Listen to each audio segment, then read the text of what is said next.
محترم سامعین، قابل احترام برادران اسلام، کلام الہی میں سے آیات کریمہ تلاوت کی ہے۔ سرکار دو عالم صلی اللہ علیہ وسلم کا ایک ارشاد گرامی نقل کیا ہے۔ دعا ہے رب ذوالجلال ہم سب کو عمل کی توفیق عنایت فرمائے۔ حاضرین محترم، یہ مہینہ ذی الحجہ کا مہینہ ہے اور اسلامی سال کا آخری مہینہ ہے۔ اس ماہ مبارک کی بہت ہی زیادہ فضیلت ہے، خصوصاً اس کے پہلے عشرے کی قرآن و حدیث میں بہت ہی زیادہ فضیلت آئی ہے۔ اسلامی سال کا پہلا مہینہ محرم الحرام ہے اور اسلامی سال کا آخری مہینہ ذی الحج ہے۔ اس مہینے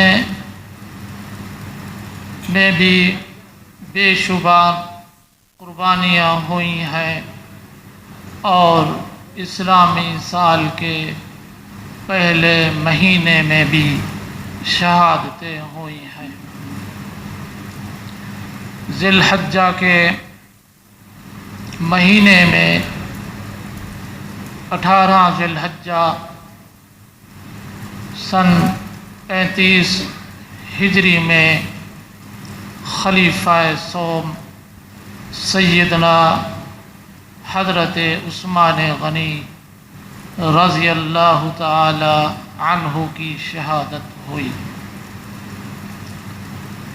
حضرت عثمان غنی رضی اللہ تعالی عنہ سرکار دو عالم صلی اللہ علیہ وسلم کے داماد بھی ہیں۔ پوری دنیا میں کسی شخص کو یہ اعزاز حاصل نہیں ہے کہ جس کے عقد نکاح میں کسی نبی کی 2 بیٹیاں آئی ہیں۔ یہ صرف سیدنا حضرت عثمان رضی اللہ تعالی عنہ کو یہ سعادت نصیب ہوئی کہ یکے بعد دیگرے سرکار دو عالم صلی اللہ علیہ وسلم کی 2 بیٹیاں آپ کے عقد نکاح میں آئیں۔ سب سے پہلے سرکار دو عالم صلی اللہ علیہ وسلم نے اپنی بیٹی حضرت رقیہ کا عقد نکاح حضرت عثمان کے ساتھ کیا۔ مقام بدر کے معرکے میں، غزوہ بدر کے معرکے میں حضرت عثمان شریک نہیں ہو سکے، اسی لیے کہ حضرت رقیہ بیمار تھیں۔ سرکار دو عالم صلی اللہ علیہ وسلم نے آپ کو منع فرمایا اور کہا کہ آپ رقیہ کی تیمارداری کریں اور اس کی خدمت کریں۔ چنانچہ غزوہ بدر کے دوران ہی حضرت رقیہ انتقال فرما گئیں۔ کچھ عرصے کے بعد سرکار دو عالم صلی اللہ علیہ وسلم نے فرمایا کہ مجھے اللہ تعالیٰ کی طرف سے حکم ہوا ہے کہ میں اپنی دوسری بیٹی حضرت ام کلثوم کا نکاح بھی عثمان کے ساتھ کر دوں۔ چنانچہ آپ علیہ السلام نے حضرت ام کلثوم کا نکاح بھی حضرت عثمان سے کر دیا۔ یہ آپ کو اعزاز حاصل ہے۔ فرمایا کہ جب حضرت ام کلثوم کا بھی انتقال ہوا، سرکار دو عالم صلی اللہ علیہ وسلم نے فرمایا کہ اگر میری مزید بیٹیاں ہوتیں یکے بعد دیگرے، میں ان کا بھی عثمان سے نکاح کرتا رہتا۔ یہ اعزاز پوری دنیا میں صرف حضرت عثمان رضی اللہ تعالی عنہ کو حاصل ہے۔ جس وقت آپ علیہ السلام نے ہجرت فرمائی، مدینہ منورہ میں میٹھے پانی کا ایک ہی کنواں تھا، بئر روما، وہ ایک یہودی کے قبضے میں تھا۔ مسلمانوں کو بہت دشواری ہوا کرتی تھی۔ سرکار دو عالم صلی اللہ علیہ وسلم نے اعلان فرمایا کہ کوئی ہے جو یہ کنواں بئر روما خرید کر مسلمانوں کے لیے وقف کر دے، اللہ تبارک و تعالی اس کو اس کے بدلے میں جنت عطا فرمائیں گے۔ سیدنا عثمان غنی رضی اللہ تعالی عنہ گئے اور اس کنویں کو یہودی سے خرید کر مسلمانوں کے لیے وقف کر دیا۔ اسی طرح جب مسجد نبوی کی توسیع کی ضرورت پڑی تو سیدنا عثمان غنی رضی اللہ تعالی عنہ نے زمین خرید کر مسجد کے لیے وقف کر دی۔ اسی طریقے کے اوپر غزوہ تبوک کے موقع پر آپ علیہ السلام نے اعلان فرمایا کہ مسلمانوں کے لشکر کے لیے سر و سامان کی ضرورت ہے، کوئی ہے جو اس کو پورا کر دے۔ تو صحابہ کرام کے مجمع سے سیدنا عثمان غنی رضی اللہ تعالی عنہ کھڑے ہوئے، فرمایا کہ یا رسول اللہ صلی اللہ علیہ وسلم 100 اونٹ غلے کا اور ساز و سامان کا میری طرف سے ہوگا۔ آپ علیہ السلام نے دوبارہ اعلان فرمایا تو دوبارہ سیدنا عثمان رضی اللہ تعالی عنہ دوبارہ کھڑے ہوئے، فرمایا کہ یا رسول اللہ صلی اللہ علیہ وسلم میری طرف سے 200 اونٹ ساز و سامان کے اس غزوے کے لیے قبول فرمائیں۔ چنانچہ تیسری مرتبہ سرکار دو عالم صلی اللہ علیہ وسلم نے جب اعلان فرمایا تو سیدنا عثمان غنی رضی اللہ تعالی عنہ اپنے گھر میں تشریف لے گئے۔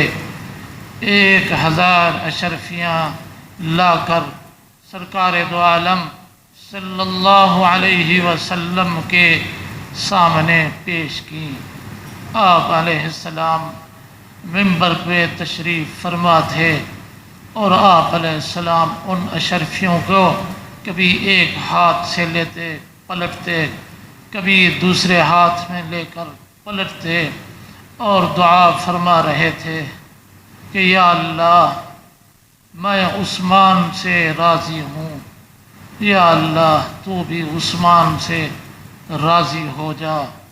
اور صحابہ کرام رضوان اللہ تعالی علیہم اجمعین سے سرکار دو عالم نے فرمایا آپ حضرات بھی دعا کرو کہ یا اللہ تو عثمان سے راضی ہو جا۔ یہ حضرت عثمان رضی اللہ تعالی عنہ کی شان ہے جس کے لیے سرکار دو عالم صلی اللہ علیہ وسلم نے دعا فرمائی اور صحابہ کرام کو بھی دعا کرنے کی تلقین فرمائی۔ اسی طرح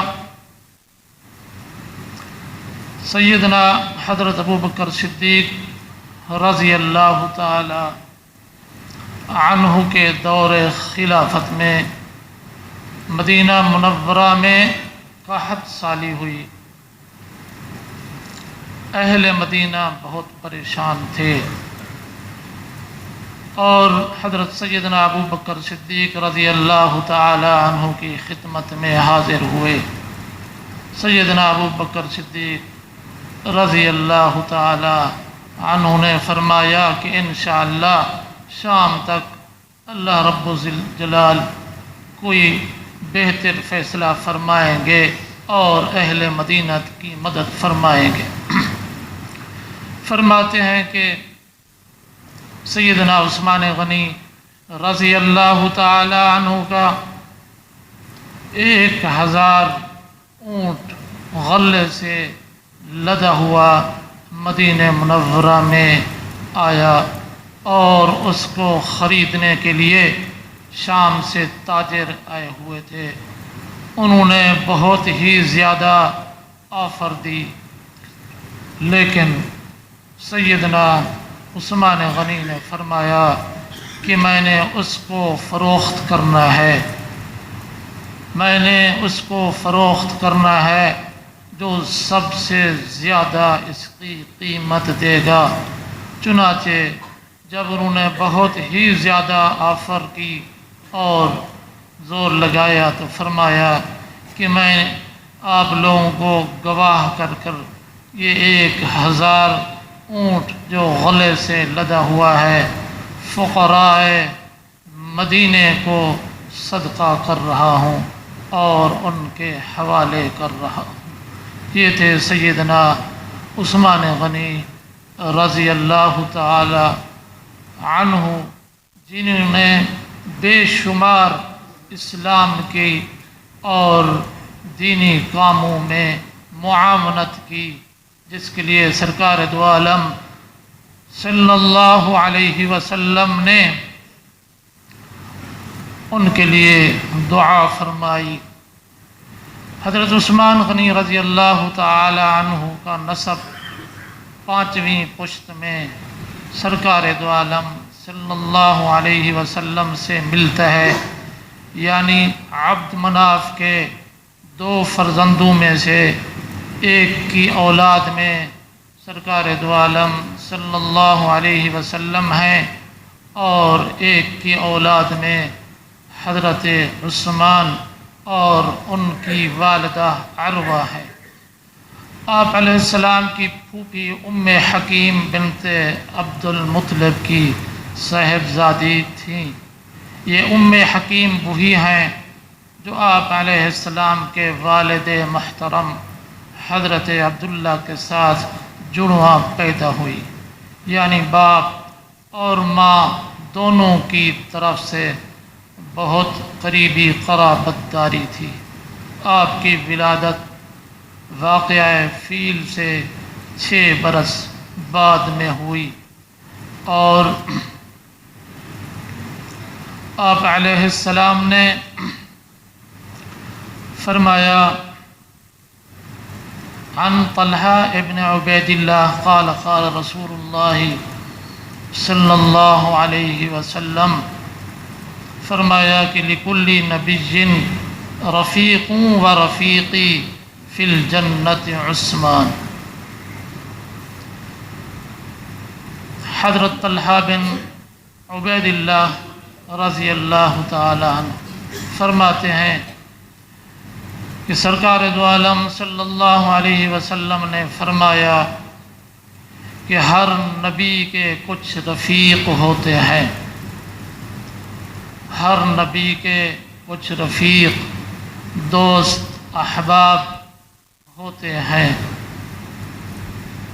میرے رفیق جنت میں عثمان ہیں۔ فرمایا کہ ہر نبی کے دوست اور رفیق ہوتے ہیں، میرے رفیق جنت میں عثمان ہے۔